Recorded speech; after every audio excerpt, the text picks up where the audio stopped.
Hi everyone, কেমন আছো সবাই? আমি ভালো আছি। প্রথমেই জানাই শ্রাবণের প্রথম সোমবারের অনেক অনেক শুভেচ্ছা ও ভালোবাসা। হর হর মহাদেব।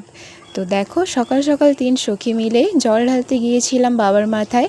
সামনেই একটা শিব মন্দিরে আমরা প্রত্যেক বছরই এখানে জল ঢালি। নীলের বার বা শিবরাত্রি এখানেই করা হয়, তো আমরা ওখানেই জল ঢালতে চলে গিয়েছিলাম। তোমরা কারা এই শ্রাবণ সোমবার করো ও কোথায় জল ঢালতে যাও সেটা কিন্তু কমেন্টে জানিও, এবং কারা কারা তারকেশ্বর যাচ্ছ সেটাও কিন্তু বলো। হ্যাঁ, আমি জানো তো এখনও অবধি তারকেশ্বর যাইনি, তবে খুবই ইচ্ছা আছে তারকেশ্বর যাওয়ার।